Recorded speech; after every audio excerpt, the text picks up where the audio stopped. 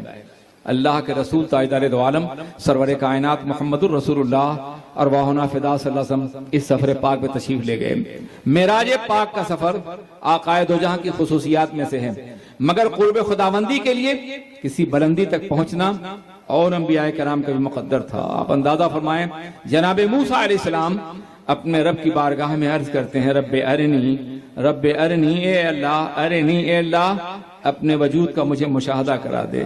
کلام کی لذت نے بے قراری بڑھا دی ہے، میں تیرا کلام سنتا ہوں، تیرے کلام کو محسوس کرتا ہوں، مگر وہ حجابات کب اٹھیں گی کہ میں تیرا دیدار کر سکوں؟ یہ تمنا جب اضطراب کامل بن جاتی ہے تو اللہ فرماتا ہے پہاڑ پہ آؤ اور میری تجلی کا مشاہدہ کرو۔ اگر پہاڑ سالم رہ گیا، تم بھی برداشت کر سکے، فسوف ترانی، تو یقین تو ہمیں دیکھو گے۔ اور پھر جناب موسیٰ علیہ السلام کو پہاڑ بلایا گیا۔ یہ جناب موسیٰ علیہ السلام کی معراج ہے، اپنے رب کے جلووں کو دیکھنے جانے۔ کیا شوق رہا ہوگا، کیا تمنا رہی ہوگی، کیا اضطراب رہا ہوگا، کیا کیفیت رہی ہوگی کہ جس منتظر حقیقی کو زمانے سے دیکھنے کی تمنا کر رہے ہیں وہ اسے دیکھنے جا رہے ہیں۔ مگر ہوا کیا؟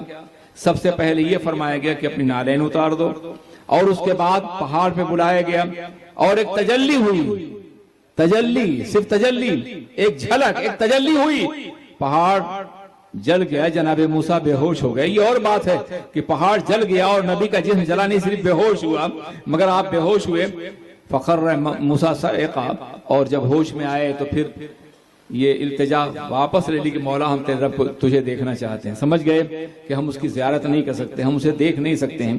عزیزان ملت اسلامیہ، آپ اندازہ کریں، یہاں جناب موسیٰ تمنا کر رہے ہیں، اے اللہ مجھے اپنے جلووں کا مشاہدہ کرا دے، تو انہیں کوہ طور بلایا جا رہا ہے، اور یہاں نبی تمنا نہیں کر رہے ہیں بلکہ پروردگار عالم خود ان کو اپنی بارگاہ بلا رہا ہے، اپنے وجود کا مشاہدہ کرانے کے لیے، اپنی ذات کا مشاہدہ کرانے کے لیے۔ جناب موسیٰ کی معراج طور پہ ہو رہی ہے اور سرور کائنات کی معراج عرش عظیم پہ ہو رہی ہے۔ کتنے عظیم تھے سرور کائنات، کتنے بلند تھے ہمارے آقا، کتنے عظیم تھی وہ ذات جن کے ہم امتی ہیں اور جن کی امت میں ہم کو پیدا کیا گیا ہے۔ ہم اس پہ جتنا بھی فخر کریں کم ہے، جتنا بھی ناز کریں کم ہے، اور جتنا بھی شکر ادا کریں اپنے پروردگار کا کم ہے۔ عزیزان ملت اسلامیہ، سرور کائنات کو معراج پاک کا سفر کرایا گیا۔ علماء نے بہت تفصیل سے آپ کو بتایا ہوگا کہ کس طرح سے آقا نے یہ سفر فرمایا اور کس طرح سے آگے کی منزلیں آپ نے طے فرمائیں۔ جو مشاہدات ہوئے تھے ان کا تذکرہ میں کچھ کروں گا، لیکن میں یہ کہنا چاہتا ہوں جناب جبرائیل شریک سفر تھے، اور جب مقام سدرہ پہ پہنچے تو آپ نے کہہ دیا کہ اب آپ آگے جائیے، میں آگے جاؤں تو میرے بالوں پر جل جائیں گے۔ جناب جبرائیل نے یہ کیوں کہا؟ جب شریک سفر تھے تو پھر ساتھ جانا چاہیے تھا۔ آپ مجھے لے کر کے اپنے گھر بنانے کے لیے آئیں اور اپنے دروازے بٹھا کے اندر چلے جائیں اور کہیں تم یہیں بیٹھے رہو، تو کتنا عجیب سا معاملہ ہوگا۔ جناب جبرائیل انہیں کہتے ہیں آگے جائیے، حالانکہ شریک سفر وہ خود رہے ہیں۔ پتہ چلا جناب جبرائیل جانتے کہ ملکوتیت کی سرحد یہی ہے، فرشتہ یہیں تک جا سکتا ہے، اس سے آگے سرور کائنات کی ذات ہی جا سکتی ہے۔ اور پھر وہ یہ بھی کہ گھر والا خوب جانتا ہے کہ گھر کا سفر کیسے طے کیا جائے، چونکہ انہیں معلوم ہے کہ سرور کائنات کی ذات قندیل عرش اعظم کی شمع فروزہ کی حیثیت سے کروڑوں سال تک تسبیح الہی مصروف رہی۔ یہ ان کا دیکھا بھالا علاقہ ہے، یہ ان کی دیکھی بھالی سرحدیں ہیں، یہ وہاں جا رہے ہیں جہاں کے لیے وہ اجنبی نہیں ہیں، اس لیے خود رک جاتے ہیں اور آقا دو جہاں آگے سفر کرتے ہوئے نظر آتے ہیں۔ عزیزان ملت اسلامیہ، پھر وہ رب کی بارگاہ میں پہنچے، جب قرب کا مقام آیا تو اپنے رب کی تسبیح کی انہوں نے، التحیات للہ والصلوات والطیبات۔ آپ نماز میں پڑھتے ہیں ہر روزانہ، جب آپ نے اپنے رب کی تسبیح کی تو مشیت نے جواب دیا، السلام علیکہ ایھا النبی، سلامتی ہو تم پر اے نبی۔ اللہ کے رسول صلی اللہ علیہ وسلم نے وہاں بھی اپنی امت کا خیال رکھا اور کہا، السلام علینا وعلی عباد اللہ الصالحین، سلامتی ہم پہ بھی ہو اور اللہ کے تمام نیک بندوں پر ہو۔ اور جب فرشتوں نے یہ محسوس کیا کہ رب کی بارگاہ میں پہنچ کر کے بھی ایک نبی اپنے امتی کو فراموش نہیں کرتا تو بے ساختہ کہا، اشہد ان لا الہ الا اللہ واشہد ان محمد عبدہ رسولہ، ہم گواہی دیتے ہیں کہ اللہ کے علاوہ کوئی معبود نہیں، اور ہم گواہی دیتے ہیں کہ محمد اللہ کے رسول ہیں۔ نبی ہو تو ایسا ہو، شہادت ہو تو ایسی ہو، مقام قرب ہو تو ایسا ہو کہ جہاں موسیٰ اپنے وجود کو بھول جاتے ہیں وہاں نبی اپنے امتیوں کو یاد رکھتے ہیں، ان کو بھی اپنی دعاؤں میں شامل فرماتے ہیں، ان کو بھی قرب خداوندی کی لذتوں سے آشنا کرتے ہیں۔ اب آپ دیکھیے، یہ تشہد آپ روزانہ پڑھا کرتے ہیں، کبھی آپ نے یہ پڑھتے یہ سوچا کہ یہ کلام کہاں کا ہے، کس مقام کا کلام ہے؟ قرب خداوندی کی منزل کا نام ہے، اپنے رب کے جلووں کے قریب ہو رہے ہیں اور اپنے رب کی تسبیح کر رہے ہیں۔ یہ تو احسان عظیم ہے سرور کائنات کا کہ معراج کی شب میں جو تشہد انہوں نے پڑھا تھا وہ ہماری نمازوں میں شامل کر دیا ہے، تاکہ ہماری نمازیں معراج مومن بن جائیں۔ الصلاۃ معراج المومنین، نماز مسلمانوں کی معراج ہے، یہ ان کا کرم ہے۔ کتنے خوش نصیب ہیں وہ لوگ جو ہر روز پڑھتے ہیں، اور کتنے کم نصیب ہیں لوگ جو اس عظیم نعمت سے خود کو محروم کیے ہوئے ہیں۔ یہ تسبیح الہی اور تحمید پروردگار سرور کائنات محمد الرسول اللہ کا وہ عظیم تحفہ ہے، وہ عظیم عطیہ ہے، وہ عظیم انعام ہے جسے ہمارے نمازوں میں شامل کر دیا گیا ہے، ہماری عبادتوں میں شامل کر دیا گیا ہے، اور ہماری طاعتوں میں شامل کر دیا گیا ہے۔ عزیزان ملت اسلامیہ، قابل احترام بزرگوں اور دوستوں، اور اس کے بعد قرب خداوندی سے نوازے گئے، اپنے رب کے جلووں کو بے حجاب دیکھا، ہمیں یقین ہے، ہم جانتے ہیں، اور مفسرین کی ایک طویل جماعت ہے جو اللہ کے رسول علیہ السلام کے مشاہدہ الہی کی قائل بھی ہے اور یقین کرنے والی بھی ہے کہ انہوں نے اپنے رب کو دیکھا، اپنے سر کی آنکھوں سے دیکھا، اپنے رب کے جلووں کا مشاہدہ کیا، اور پھر دیکھا تو ہوا کیا؟ قرآن عظیم اس کو کنایتاً بیان فرماتا ہے، فَأَوْحَىٰ إِلَىٰ عَبْدِهِ مَا أَوْحَىٰ۔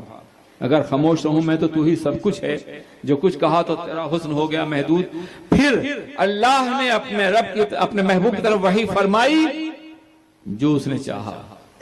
تصریح نہیں ہے، وضاحت نہیں ہے، وضاحت ہوتی تو یقینی طور پر اسے کمیتوں اور کیفیتوں کے حوالے جانا جاتا ہے۔ منزل بے کیف اور منزل بے کم میں اپنے رب نے، ان کے رب نے انہیں جتنا دیا وہ جانے، ان کا پروردگار جانے۔ کیا وحی فرمائی، کیا کلام فرمایا، کیا عطا فرمایا، کیا بخشا۔ لوگ کہتے ہیں کہ قرآن عظیم نازل ہوا سرور کائنات پر، آقا دو جہاں فرماتے ہیں قرآن عظیم میں جتنا ہے اس سے زیادہ میرے رب نے مجھے عطا فرمایا ہے۔ اور یقیناً یہ فَأَوْحَىٰ إِلَىٰ عَبْدِهِ مَا أَوْحَىٰ کی منزل ہے۔ پروردگار عالم نے محبوب سے کلام فرمایا، اور اپنے پروردگار کے محبوب نے اپنے رب کے جلووں کا مشاہدہ فرمایا، اپنے رب کے جلووں کا دیدار کیا، اور اپنے رب کے جلووں سے اپنے غلاموں کے لیے ایک عظیم تحفہ۔ میں عرض کرنا چاہتا ہوں، ذرا سوچئے، ایک گلاب میں اپنے کسی رفیق سفر کو بطور تحفہ دوں، وہ پٹکتا ہے تو دل ٹوٹ جاتا ہے، اور سرور کائنات معراج کی سب سے نماز کا تحفہ لے کر کے آئے تھے، اور دن میں 5 مرتبہ اس کی ناقدری کرتے ہیں۔ اگر قلب رسول ٹوٹ گیا تو کیا ہوگا؟ یہ معراج کا تحفہ آقا دو جہاں کا عطا کیا ہوا ہے، سرور کائنات کا بخشا ہوا ہے، اور اس ذات کا بخشا ہوا ہے جو ہماری آخری امید ہے، نہ تقویٰ پر، نہ طاعت پر، نہ زہد و اتقاء پر ہے۔ ہمارا ناز جو کچھ ہے محمد مصطفیٰ پر ہے۔ نماز اور سورہ بقرہ کی آخری آیات مبارکہ اس مقدس رات کا تحفہ ہیں۔ آج عہد کیجئے کہ آپ نماز کبھی نہیں چھوڑیں گے، اور نبی کے تحفہ دینے والا پروردگار عالم اور لانے والے سرور کائنات ہیں، ہم کیسے امتی کے ان کے تحفے کی ناقدری کر رہے ہیں؟ اللہ تبارک و تعالی ہمیں نماز کی پابندی کی توفیق عطا فرمائے، اور آج کے مقدس شب کے صدقے میں ہماری پیشانیوں کو سجدوں کا شعور اور دل کو بندگی کا احساس عطا فرمائے۔ السلام علیکم و رحمۃ اللہ وبرکاتہ۔